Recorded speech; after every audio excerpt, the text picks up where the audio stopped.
ஆண்டவருடைய நாமம் மகிமைப்படுவதாக. சுருக்கமாய் இந்த சங்கீதத்தை தியானித்து பின்பு நாம் தேவனை ஆராதிப்பதற்கு நாம் கடந்து செல்லலாம். இந்த சங்கீதத்தை எழுதியவர்கள் பல பேர் சொல்லுகிற ஒரு கருத்து என்னவென்றால், தாவீது இந்த சங்கீதத்தை எழுதியிருக்கலாம் என்று சொல்லுகிறார்கள். இந்த சங்கீதத்திலே 3 பிரிவுகளை நாம் பார்க்கலாம். முதல் 3 வசனங்களை 5 வசனங்களை நாம் பார்த்தால் முதல் பகுதியாயும், 6 7 வசனங்கள் இரண்டாவது பகுதியும், 7 11 வசனங்கள் மூன்றாவது பகுதிகளாக இந்த சங்கீதத்தை நாம் பிரித்து கொள்ள முடியும். இந்த சங்கீதத்தினுடைய முதல் வார்த்தை கர்த்தரை என்று ஆரம்பிக்கிறது. ஆண்டவருக்கு பல நாமங்கள் உண்டு. மொழிபெயர்க்கப்படும் போது அந்த நாமங்களினுடைய சாராம்சம் முழுவதுமாக சொல்லிவிட முடியாது. அது மொழிபெயர்ப்பிலே ஒரு டிஸ்அட்வான்டேஜ்னு சொல்லலாம்.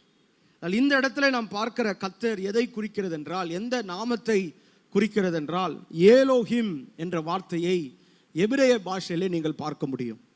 ஏலோஹிம் என்றால் இது எங்கே முதலாவது வருகிறது என்றால், ஆதியாகமம் முதல் அதிகாரம் முதல் வசனத்திலேயே இந்த வார்த்தையை நாம் பார்க்கலாம்.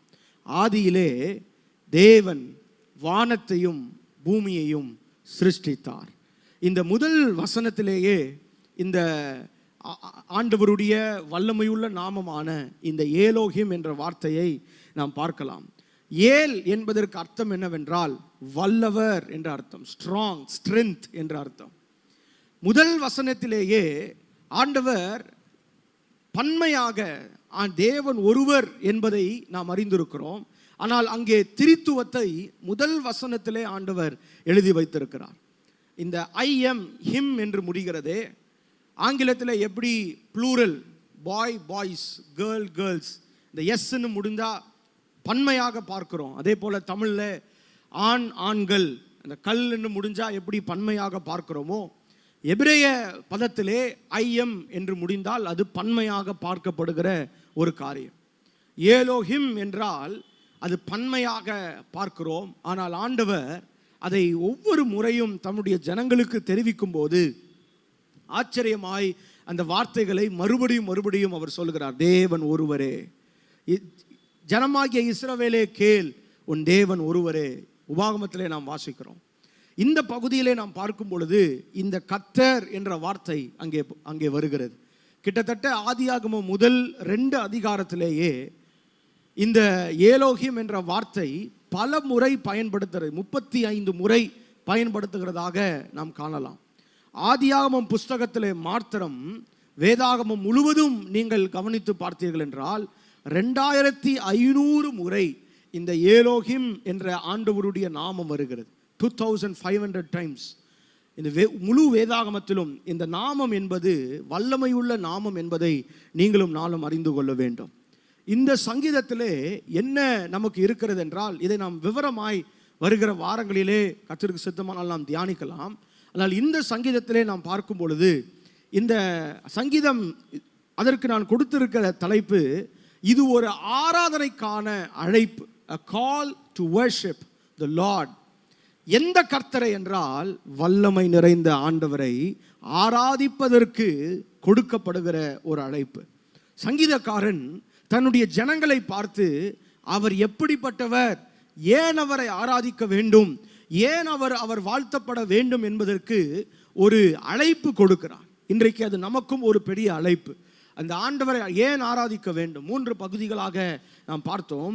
முதல் 5 வசனங்களிலே நாம் பார்க்கும் பொழுது, கர்த்தரை கம்பீரமாய் பாடி நம்முடைய இரட்சணியமான கன்மலையை சங்கீர்த்தனம் பண்ண கடவோம், வாருங்கள். கூப்பிடுறார் பாருங்க, வாருங்க, நம்ம சேர்ந்து கர்த்தரை ஆராதிக்கலாம். துதித்தலுடனே அவர் சந்நிதிக்கு முன்பாக வந்து சங்கீதங்களால் அவரை ஆர்ப்பரித்து பாட கடவோம். 2 வசனங்களிலும் நீங்க மறுபடியும் பார்த்தீங்கன்னா கம்பீரமாய் பாடி, 2வது வசனத்தினுடைய பின்பகுதி ஆர்ப்பரித்து பாட கடவோம். இப்போ முதலாவது, அவரை ஆராதிக்க வருகிற நாம் we must rejoice and praise the Lord. கர்த்தரை நல்ல விடுதலையோடு சந்தோஷமாய் கம்பீரித்து நாம் அவரை ஆராதிக்க வேண்டும். அதற்கு அவர் 3, 4, 5 வசனங்களிலே ஏன் அவரை ஆராதிக்க வேண்டும் என்கிற காரணத்தை அவர் சொல்லுகிறார். பாருங்கள், கர்த்தரே மகா தேவனும் எல்லா தேவர்களுக்கும் மகா ராஜனுமாய் இருக்கிறார். பூமியின் ஆழங்கள் அவர் கையில் இருக்கிறது, பர்வதங்களின் உயரங்களும் அவருடையவைகள், சமுத்திரம் அவருடையது, அவரே அதை உண்டாக்கினார். ஒரு ஏகாரத்தை அங்கே பார்க்கிறோம். ஏன் நாம் கர்த்தரை மகிழ்ச்சியோடு ஆராதிக்க வேண்டும், ஏன் அவரை வாழ்த்தி பாட வேண்டும் என்றால், அவரே மகா தேவனும் இரட்சகருமாய் இருக்கிறார். அவரே நம்முடைய கண்மலையாய் இருக்கிறார். அவர் ஆராதிக்கப்படத்தக்கவர். அதை விட ஒரு பெரிய முக்கியமான காரணம் என்னவென்றால், அவரே நம்மை உண்டாக்கினார். அவர் சிருஷ்டி கர்த்தர். எப்படி ஆதியாகமம் முதல் அதிகாரத்தில் ஏலோகிம் அவர் சர்வ வல்லவர் சிருஷ்டி கர்த்தர் என்று பார்க்கிறோமோ, ஆண்டவர் உங்களையும் என்னையும் படைத்ததினாலே அவரை ஆராதிக்க கம்பீரமாக ஆர்ப்பரிப்போடு கர்த்தரை ஆராதிக்க வேண்டும் என்று பார்க்கிறோம். இரண்டாவது பகுதி 6, 7 வசனங்களை நாம் பார்க்கும் பொழுது எப்படி அவரை ஆராதிக்க அழைக்கிறார் என்றால், ஆர்ப்பரிப்பு என்று சொல்லும் பொழுது உடனடியாக அப்படியே ஆடி பாடி கர்த்தருடைய பயத்தை மறந்து விடுவது அல்ல. ரெண்டாவது நான் சொல்லுவேன், we must have reverence before our God. ஆண்டவருக்கு முன்பதாக பயப்படுகிற பயம் நமக்கு மிக அவசியம். 6, 7 பாருங்க, நம்மை உண்டாக்கின கர்த்தருக்கு முன்பாக நாம் பணிந்து குனிந்து முழங்காற்படியிட கடவோம். எதை குறிக்கிறது? ஆண்டவருடைய சமூகத்தில் வரும்போது துணிகரமாக ஆட்டம் பாட்டம் மாத்திரம் அல்ல, அவருக்கு முன்பதாக பயந்து நடங்க வேண்டும், அவருக்கு முன்பதாக தலை குனிந்து நடங்க வேண்டும். இதைத்தான் ஆண்டவர் சொல்லும் பொழுது, இயேசு கிறிஸ்து தன்னுடைய போதனையிலே புதிய ஏற்பாட்டிலே சொல்லும்போது, நரகத்தில் அழிக்க வல்லவருக்கே பயப்படுங்கள் என்ற வார்த்தையை சொல்லுகிறார். நமக்கு இருக்க வேண்டிய ஒரே ஒரு பயம் என்னவென்றால், கர்த்தருக்கு பயப்படுகிற பயம். The fear of the Lord. கர்த்தருக்கு பயப்படுகிற பயம். அந்த பயம் இன்னைக்கு இல்லாம போச்சு. அதனால தான் ஆண்டவருடைய ஆராதனையில சில சேட்டைகள் எல்லாம் பார்க்கிற காரணம் என்னவென்றால், அவருக்கு முன்பதாக இருக்கிற அவர் சர்வ வல்லமை உள்ள தேவன். இந்த ரெவரன்ஸ் ரொம்ப முக்கியம். பாருங்க, ஆண்டவருக்கு முன்பதாக பயந்து நடுங்க வேண்டும். ஏன்னா அவர் நம்முடைய தேவன், நாம் அவர் மேய்ச்சலின் ஆடுகள். அவர் நம்முடைய தேவனாய் இருக்கிறார். தேவன் என்ற வார்த்தை இந்த இடத்துல அவர் வல்லவர், அவர் சர்வ வல்லவர், அவர் எங்கும் வியாபித்திருக்கிறவர் என்ற அர்த்தம். அவர் வல்லமை உள்ளவர் என்று நாம் அதில் விளங்கி கொள்ள முடிகிறது.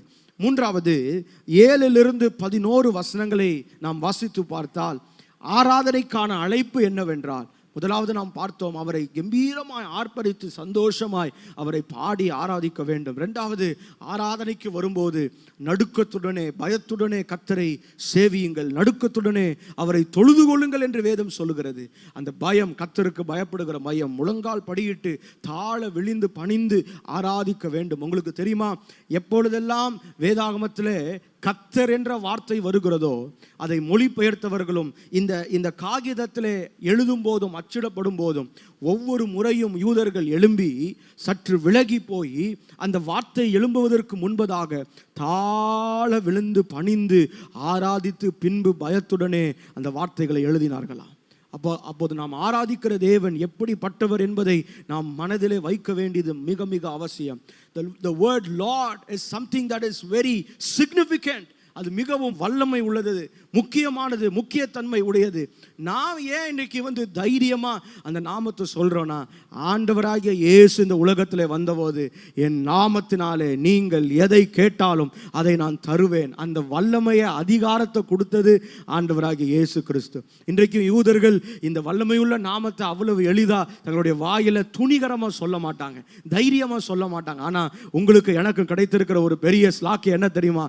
அந்த நாமத்தை நாம சொல்லி கூப்பிடும் போது கர்த்தர் ஒரு வல்லமை உள்ள நாமத்தை நமக்கு தருகிறார். அதுதான் நமக்கு கிடைத்திருக்கிற ஒரு மிகப்பெரிய பாக்கியம். 7 - 11 வசனங்களை பார்த்தால், இந்த ஆராதனை கீழ்ப்படிதல் உள்ள பதிலோடு முடிய வேண்டும். It must be the response to our obedience to the Lord. We first saw, முதலாவது பார்த்தோம், ஆண்டவரை கம்பீரமாய் rejoice in the Lord, கர்த்தரை சந்தோஷமாய் ஆராதிக்க வேண்டும். இரண்டாவது, அவருக்கு உரிய பயம் நமக்கு மிக அவசியம், அந்த ரெவரன்ஸ் நமக்கு ரொம்ப முக்கியம். மூன்றாவது, our response should be our obedience to the Lord. கர்த்தருக்கு கீழ்ப்படிவதுதான் நாம் செய்கிற சிறந்த ஆராதனை. 7